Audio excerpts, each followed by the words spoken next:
So, with no further ado, great pleasure to welcome Clare, who will tell you about the Empathy Museum and the work that she's been doing over many years now. I'm Clare, Patey, and I'm an artist and a curator.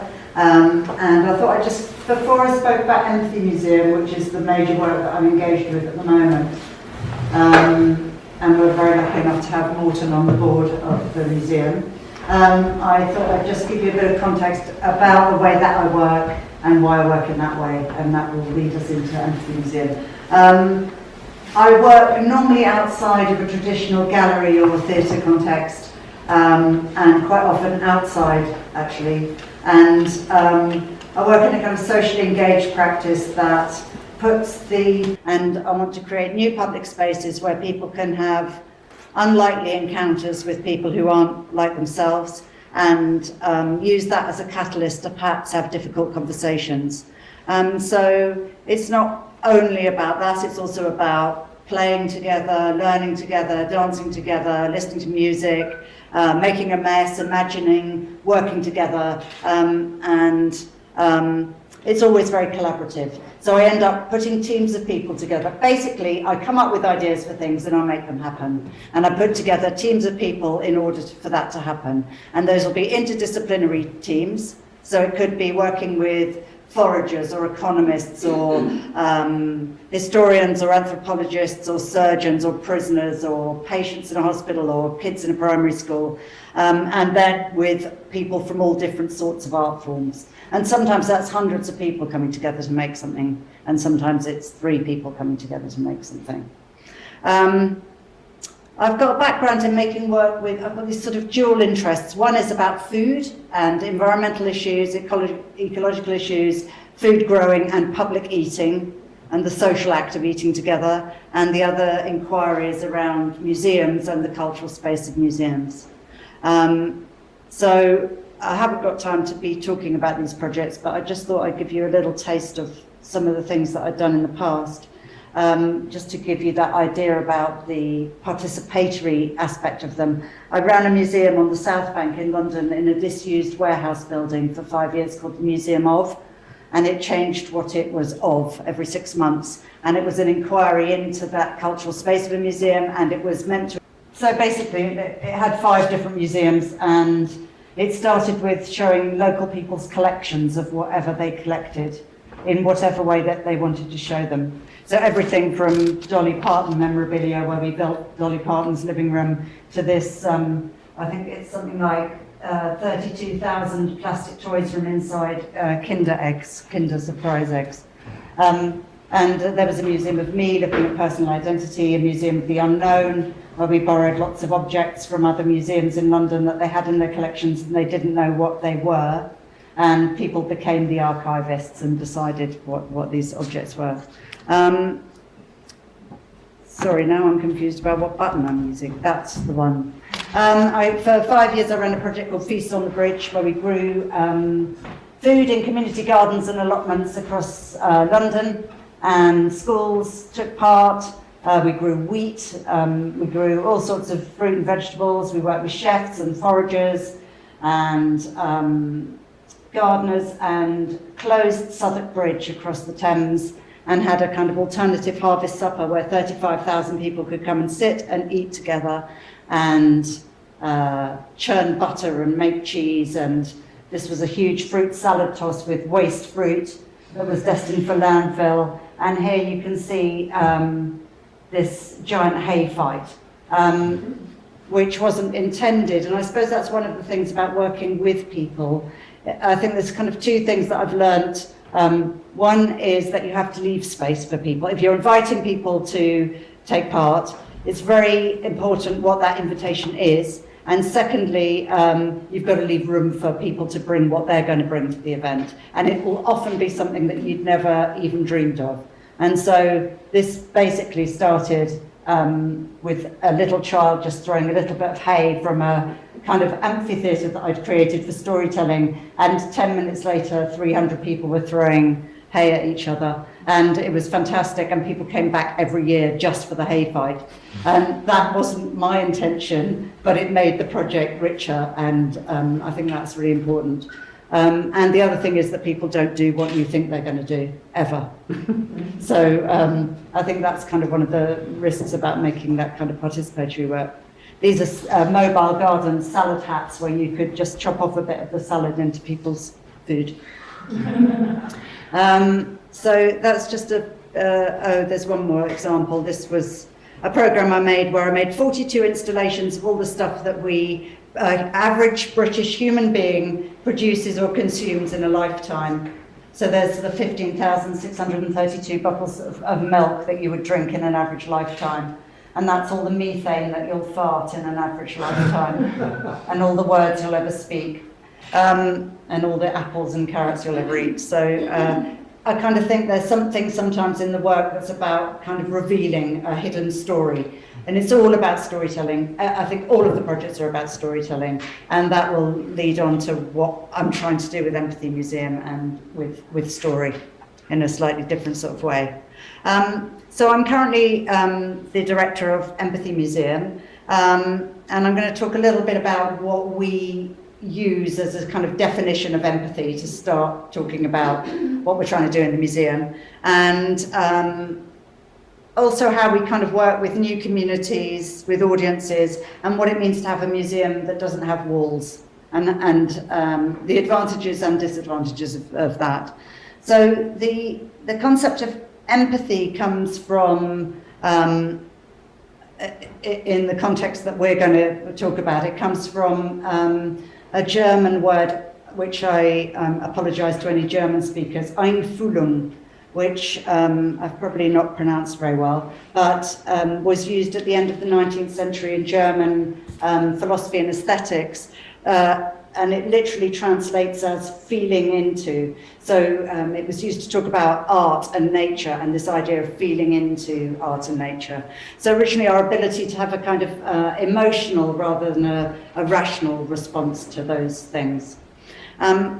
So it's really about our relationship with other, our relationship to other, and this can obviously be like quite complex and nuanced, but very simply, we are taking it to mean putting yourself into seeing the world from somebody else's perspective. So making imaginatively and recognizing that other people have different experiences, values, assumptions about the world, and identities to ourselves, and feeling into those. So feeling into the me in you and the you in me.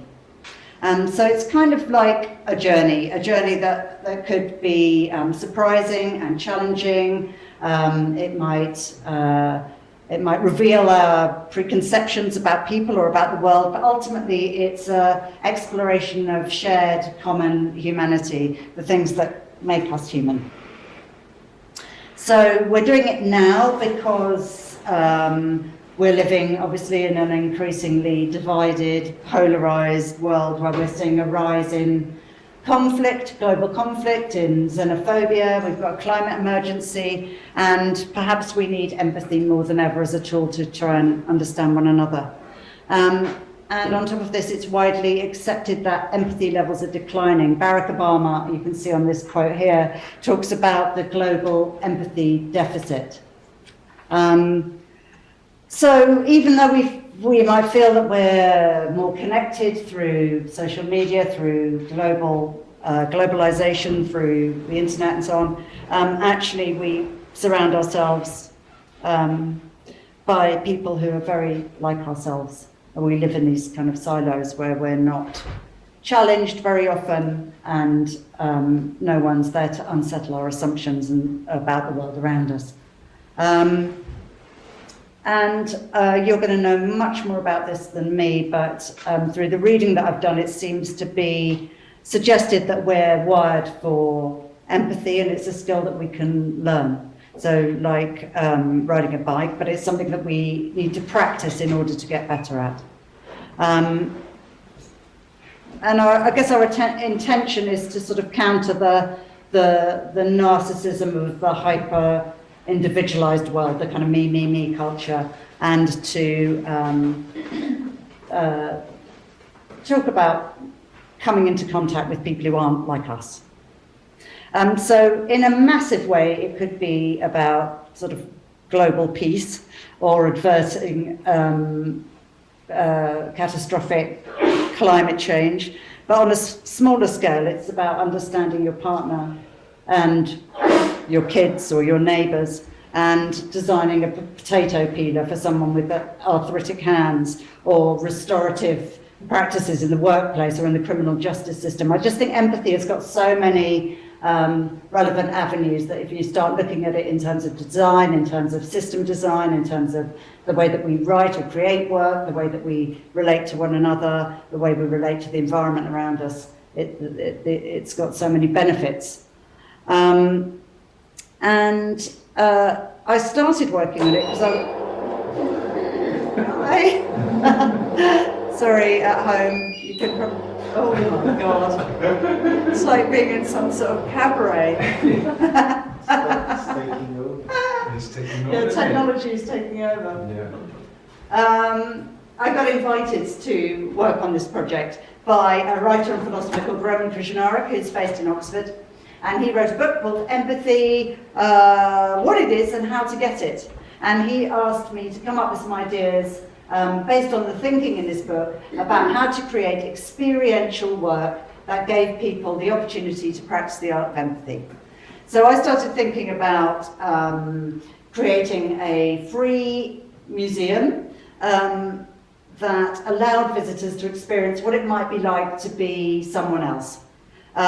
Someone that we might not meet in our everyday lives, someone whose experiences are different from us, like a refugee or a transgender woman or a surgeon or a sewer worker, and to spend a few minutes just seeing the world from that person's perspective. I guess underlying that is this, that I have a belief in the transformative potential of art, and I see stories as agents of change. And I guess if you create a project that's very open, and especially open towards strangers, I hope that that's an inviting experience that uses story and dialogue, normally first-person narrative, to take people on an empathetic journey. So we came up with the idea that the Empathy Museum would be a response to this global deficit in empathy, and it would be built around this concept of a museum, but it would also respond to the changing nature of the British High Street and the decline in independent shops in the British High Street, and kind of thinking that the future of the High Street would be a mixed use, so that there might be cultural spaces alongside commercial spaces, or leisure spaces alongside commercial spaces. So each one of the projects that we thought about coming up with would be built around the recognisable form of a shop, where people would come not to have a consumer experience, but to have a human-based, story-based, dialogue-based human exchange.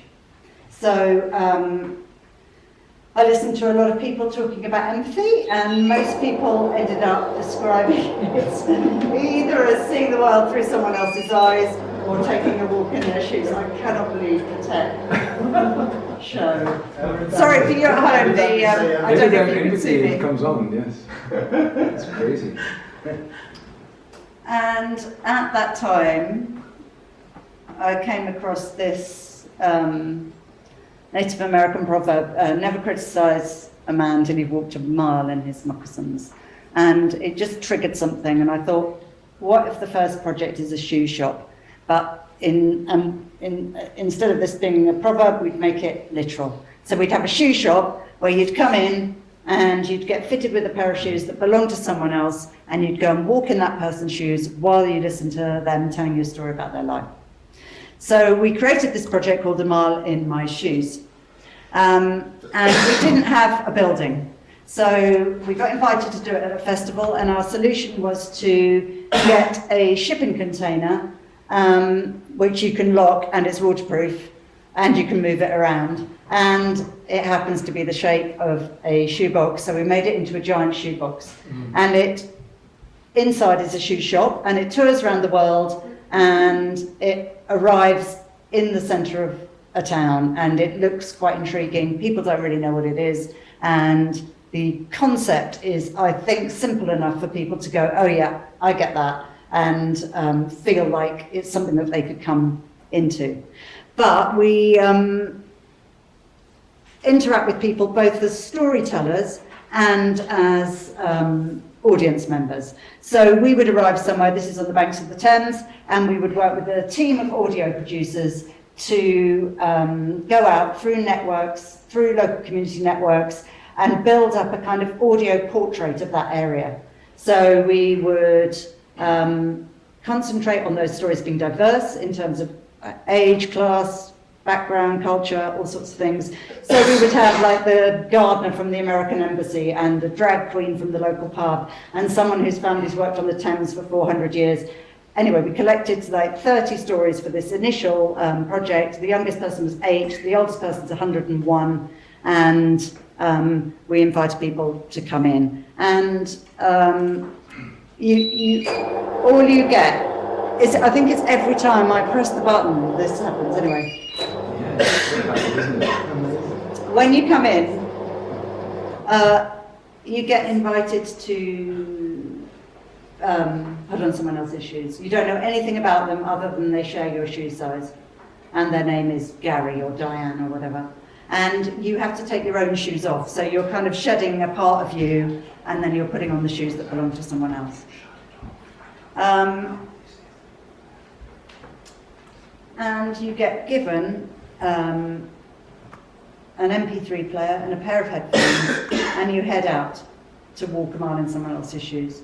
And it's, without giving you the opportunity to do it here, it's kind of a bit more powerful than it sounds, I think, because you're walking along, you have this very intimate experience of someone sharing often quite an intimate story with you, and it feels like it's just with you. And then you're on a journey, so you're walking, so you're on this sort of physical journey as well as hopefully an emotional or empathetic journey, and then you look down and the shoes aren't yours. So it's almost like they're not really your feet. And you might be walking in 7-inch high stilettos or in fisherman's waders. So it's kind of quite an experiential journey that you're taking. It also requires you to listen, actively listen, which is one of the qualities that Roman talks about in his book, being one of the qualities that you need to be an empath. And I think especially with younger people, it's actually just taking 10 minutes out where you're not doing anything else is quite a big thing. It's also quite theatrical. So other people are looking at you while you're doing it. So it's almost like you're becoming, there's something a bit performative about that. So you might be out in roller skates or sewerman's. Gary works in the sewers. And it's playful. So it's not intended to be not fun. I think sometimes humour isn't taken seriously enough. And it's a bit like when you're a kid and you put on your mum's shoes and walk around the kitchen. I don't know whether, maybe that was just me, but there's something that's intended to be playful. It's free to access, anyone can come, you can have as many goes as you like, you can come back every single day, you can try on all the shoes that you want, and that's kind of like how the project works.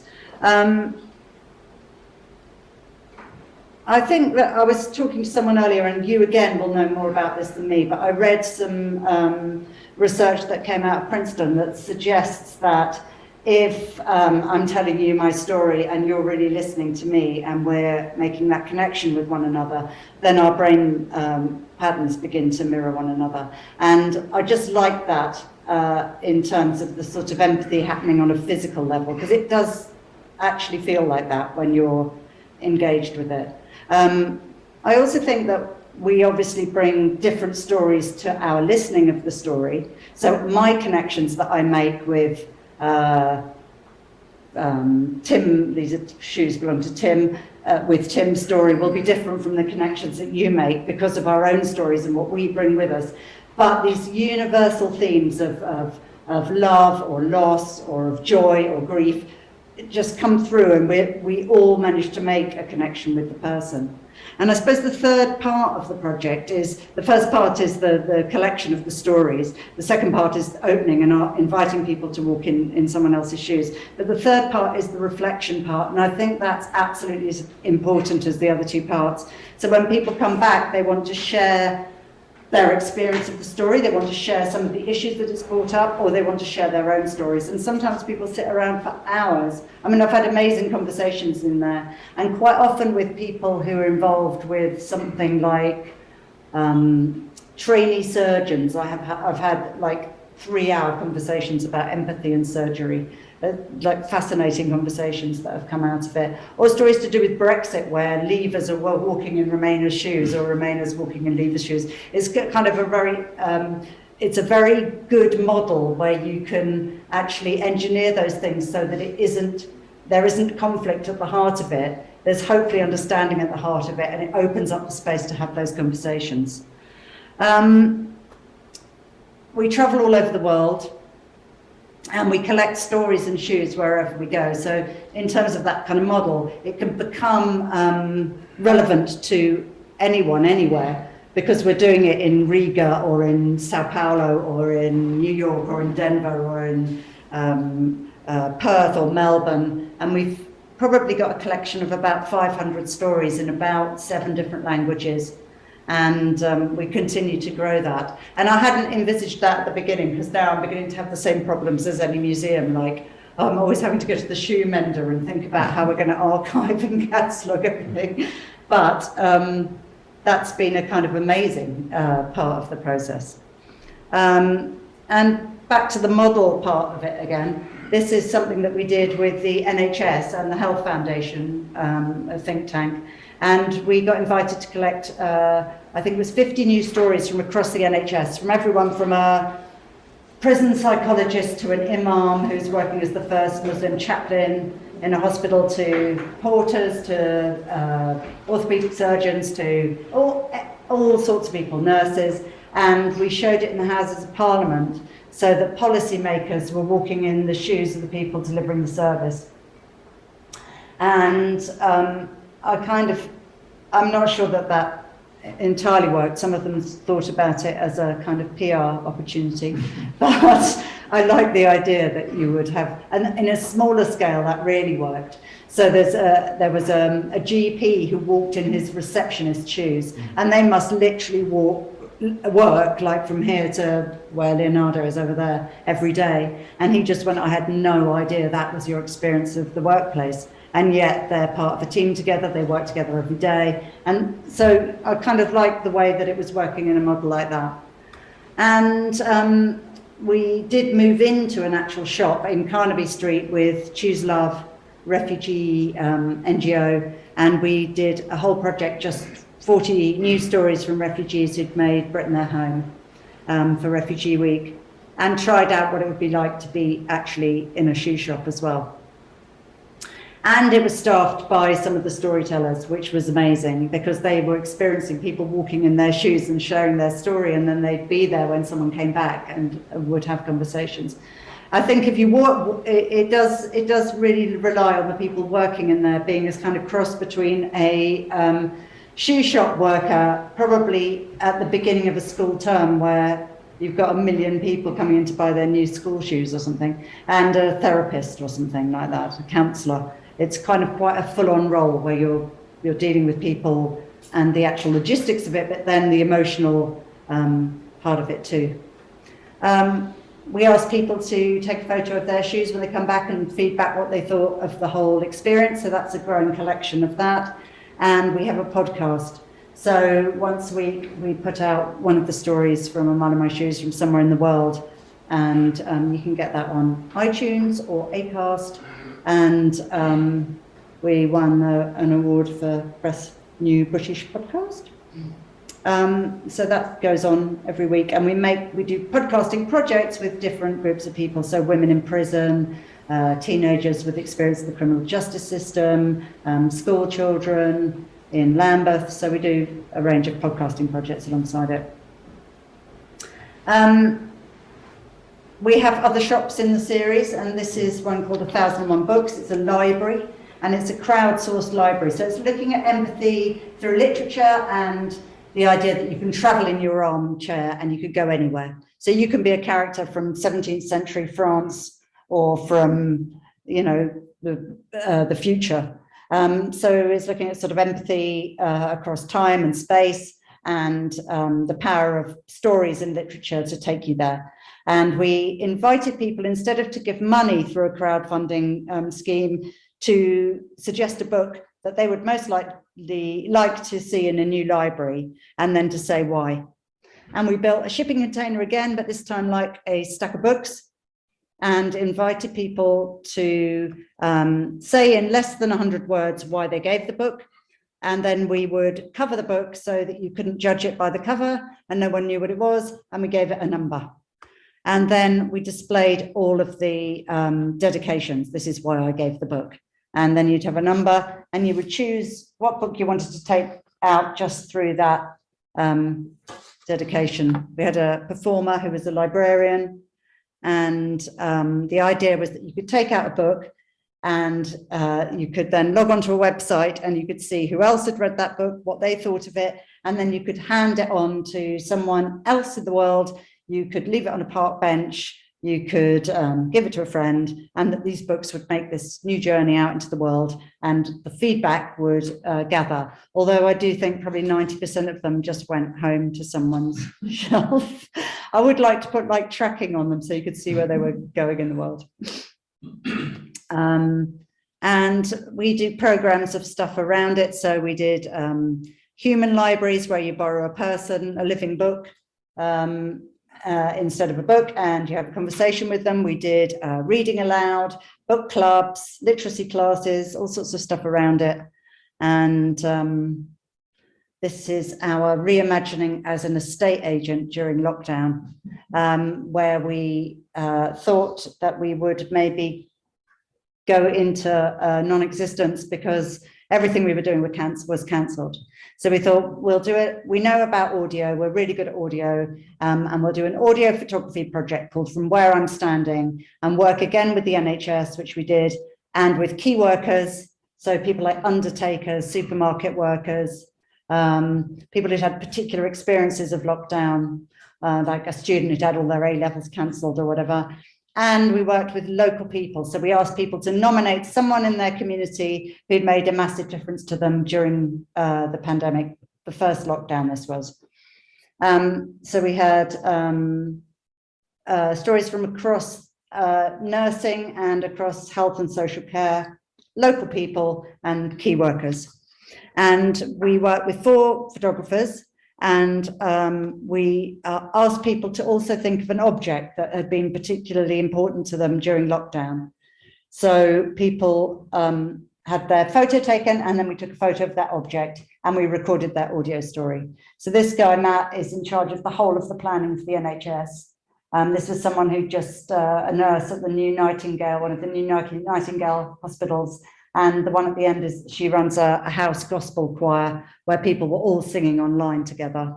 She's a local resident. This is a nurse called Helen who had nominated her object, which was PPE chutney, jelly from her allotment, plum, port and elderberry. And Jenny from the local Sainsbury's to where we're based, who says, her quote was, when I'm on my till, I've just got a whole load of love to give. She's absolutely amazing. I can't tell you how many people nominated her. But then we this is Bravo, who runs a local laundrette, and he did a special service for people who were isolated. And we displayed them like for sale signs. And we invited one street in Brixton, where we're based, to host the exhibition. So we decided the galleries were all closed. We'll go to where people are, which is in their homes. We don't have to deal with any permissions because you get the permission from the person whose house it is. And we invited them to host one image. And it's kind of playing with that private public space threshold and having a gallery on the street. And you could access the stories through a QR code that were just on the sticks of the signs. And we printed the photos on one side, the objects on the other, and we said to people, if you'd like to have this in your street, just get in touch and we'll tour it that way. So we'll take the exhibition to wherever you are and we'll put it up in your street. And so the next time we did it in an estate, and that's pictures of it up there in Peckham.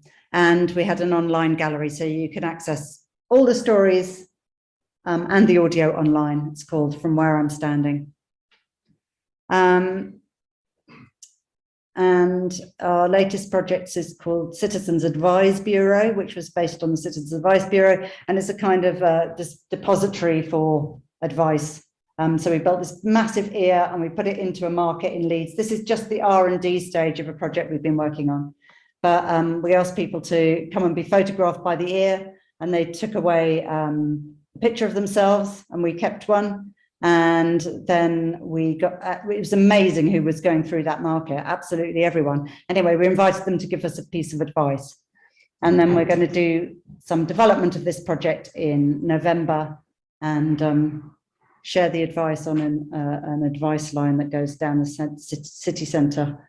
And we are working on a big version of A Mile in My Shoes in Brixton, which is based around the stories of the 1981 uprisings. So there's stories from Toxteth, Handsworth, Moss Side, St Paul's, all lived experience stories of people who were involved in the 1981 uprisings, with a whole programme around that. And A Mile in My Shoes is touring in Brussels, Amsterdam, Porto, Montreal, Stockholm. It's going all around the place collecting new shoes and stories. But I guess the nearest place is in London in July, so do come along if you happen to be there. Thank you very much.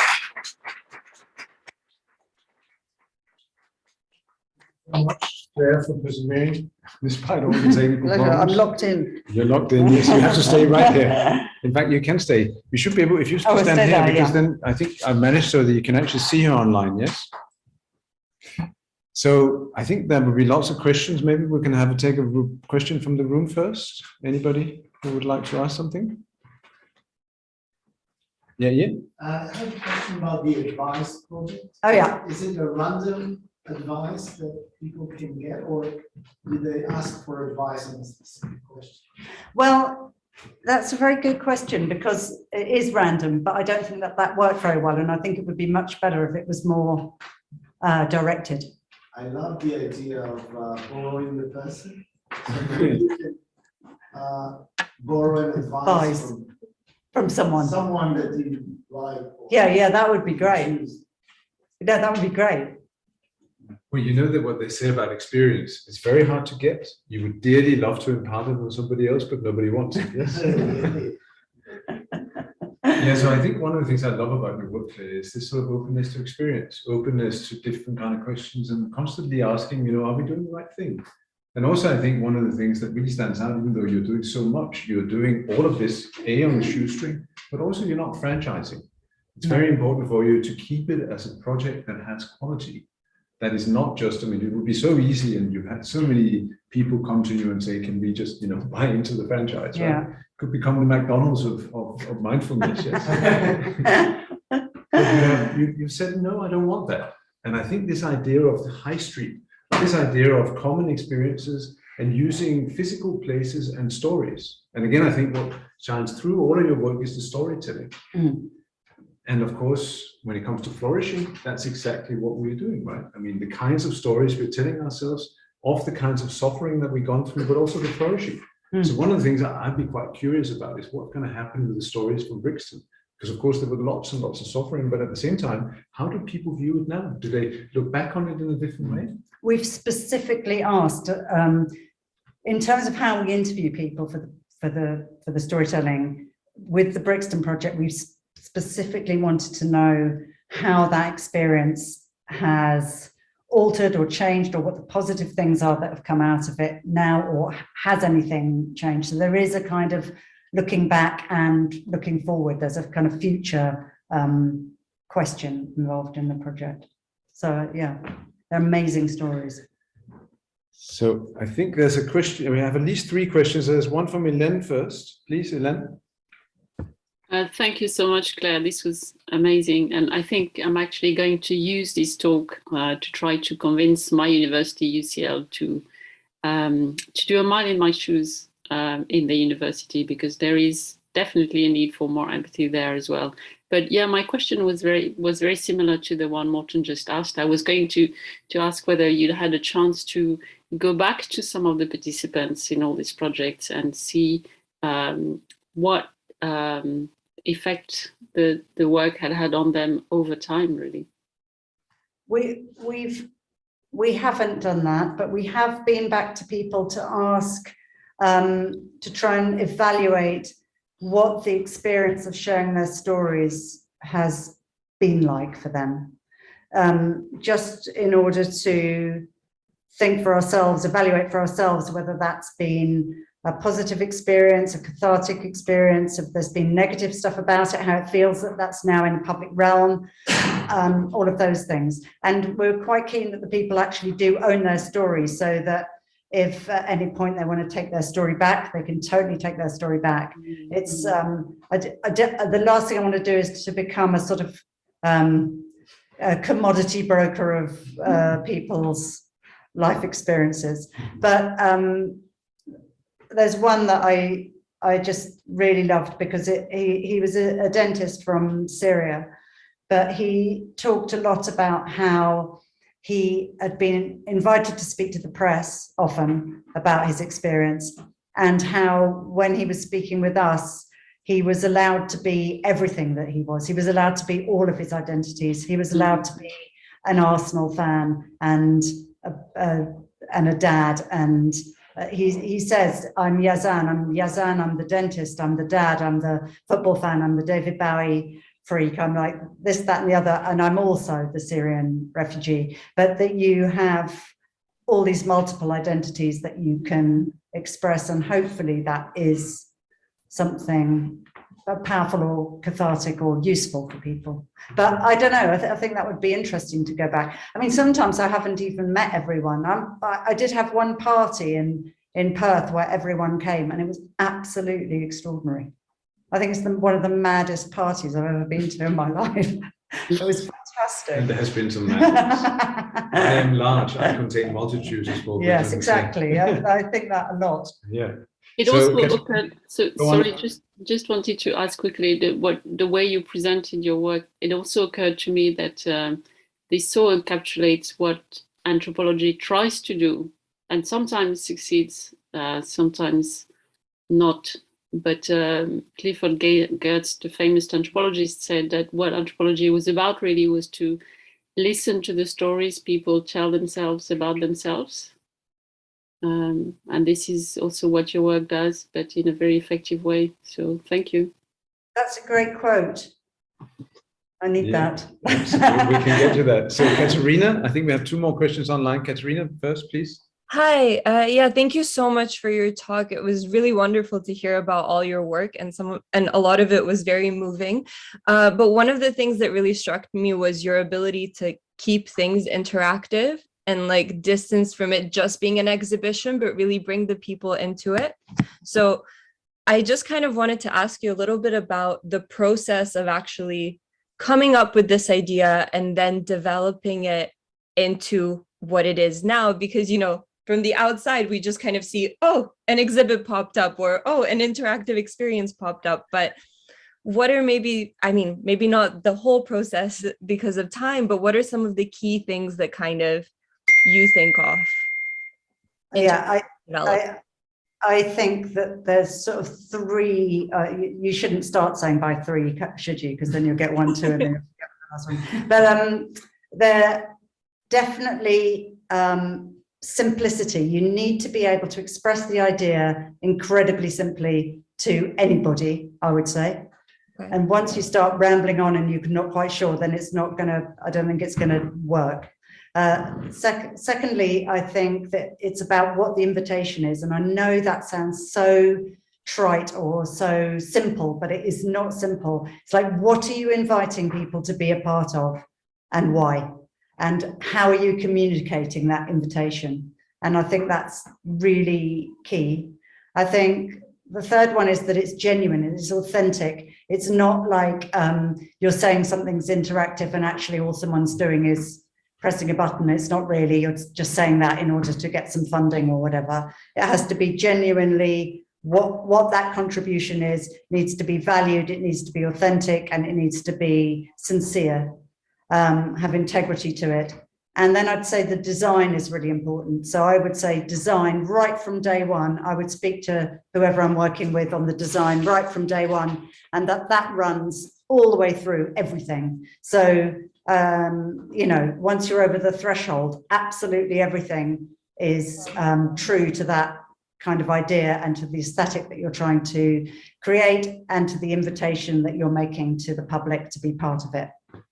And the things I said earlier about leaving space and not expecting people to do what you think they're going to do would be my thing. And trusting, you have to trust, you have to be happy not knowing where you're going with it, and you have to trust not only your idea, but your collaborators and the process.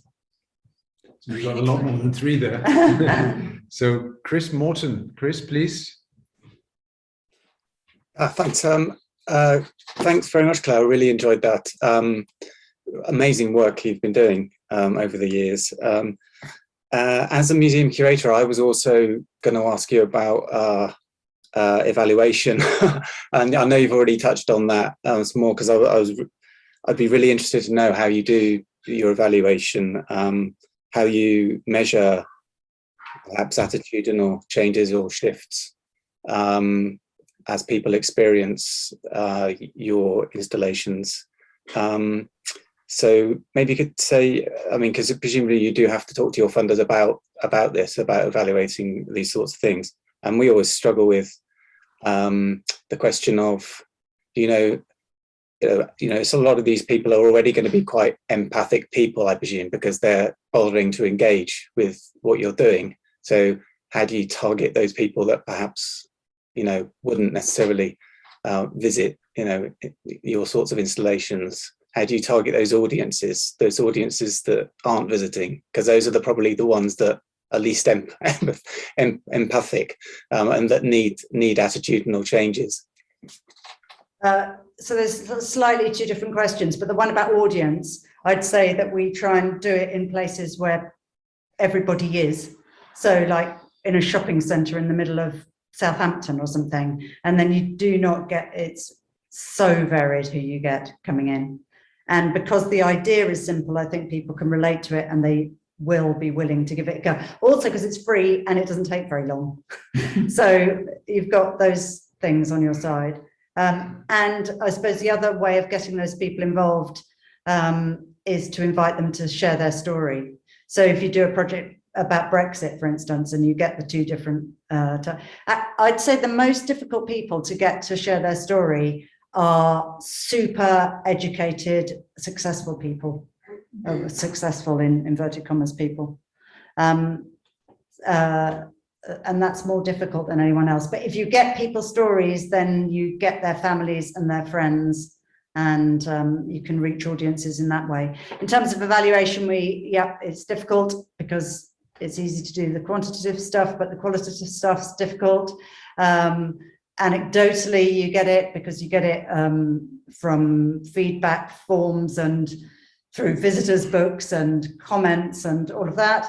But and we've done some work with academics where we've invited them to do longer form interviews, and some PhD students have been working on stuff to do with audio and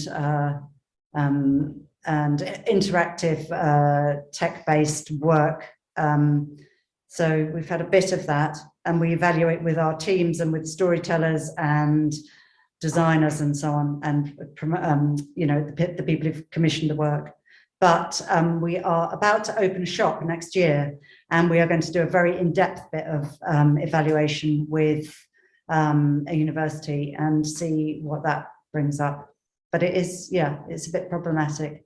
And in terms of the empathy side of it, I would really like to do something a bit more scientifically based around that. I would also, just adding to that, Chris, I'd love for Clare to come to the Pitt Rivers and actually see some of the Oh my God, you amazing- work at the Pit Rivers? That's my favourite museum of all time. So I think we definitely need to get you together, because I see very close links between the kind of exhibits that you have at the Pit Rivers and empathy, really. Yeah, you're most welcome anytime, Claire. Love to talk more about this this difficulty of measuring, you know, change in attitudes before and after projects such as yours. So we'd love to learn from you. But also, I think it fits well with what Chris, you and I are planning to do on well-being. Yes, I think there's potentially a very close link there. Right? So I think there's great things to be done here. And also you've got lots of things from Edward, is he called Edward Lovett? Do you know him? Yes, that rings quite a loud bell. Amulet? I wanted to do a project about superstitions. Yes. And there's lots of his stuff in the Pit Rivers. right. Anyway. And a lot of the Another- amulets, you know, the amulets Yeah, is a exactly. great interest of Yeah. mine, because of Oh, course, really? I think what is really interesting about well-being is that they're found in all cultures. Mm. And we think it's a sort of kind of superstitious thing, but in fact, many of the objects you have, Chris, correct me if I'm wrong, are in fact, you know, from Oxfordshire and other places, like both sympathetic magic and dark magic. Yes? Yeah, and he collected them. So this guy collected them and they're all in Pit Rivers. That's correct. And he collected shoes, weirdly. With no stories, though. You just stole the idea from him, right? Okay, well, this has been wonderful. Anybody else in the room who would like to ask you? Oh, there's a question from Nikolai, please. Just a question about the concept of empathy that you're using here. Yeah. As I rightly noted, it emerged out of German philosophy at a certain point. And I was just, so I know this stuff quite well and I work with it. And it's just interesting that in this context, the concept of empathy or Einfühlung is really about how one person gets to understand another person as a minded creature somehow. So it's really about like two physically present or embodied subjects interacting with one another. And I was just thinking about that during your presentation, that the kind of empathy that you're focusing on here, it seems that the people we are empathizing with are really absent. Now we have all these shoes lying there. There's no body there. And I was just thinking about like this concept of empathy that you're using. It's interesting, but does it also foster this like embodied empathy between like people in flesh and blood? What does it translate into that? Yeah. I don't know. But I do think there's something that works about the embodiment through the shoes that takes you there. I'm wondering what it would be like to meet. I mean, having walked many of those shoes, I always wonder what it would be like to meet them. I mean, I think that would be a wonderful thing if, because with the local communities that you're making these shoes with, they could come, you know, you could walk in their shoes and you probably would have, I mean, the reason why that was such a vacuous party was probably because people had met each other through the shoes, yes? Well, like with the Help Refugees project, so that those people were working as the shoe shop people. But it can make people feel quite nervous when they see people going to walk in their shoes. And then when they come back, I guess people might feel judged, or they feel like, I don't know, it doesn't always feel comfortable. I mean, one project, so as part of what you did, you also did this wonderful project for Oliver Sacks, and you had this guy with no proprioception. This is a guy who basically has no feedback from his body, so he's in a wheelchair. He can't really sit down, because normally when you sit down, you're sort of getting all kinds of feedback. Yes, I'm sitting down, I'm ready to sit down. So he has to, it's called Pride or a Marathon a Day. He's written a book. And so you actually made a story of him not walking his shoes because, of course, he was in a wheelchair. But the wonderful thing was you could hear that story, and then you could interact with him at this event that we did. That's right. And I think that's a sign. Now in a moment it's going to go up and then it's going to come down. Yes? Well, thank you so much, Claire. This has been wonderful. Pleasure. Thank you all. And now we'll go and have some great coffee and some chocolate and some all sorts of things. Right. So thank you to you online. It's been a great pleasure. Sorry about the technical problems. Can I say thank you? Yeah, you will just... Thank you so much, everyone. And I'm sorry also about the technical problems. Take care. Bye. Bye.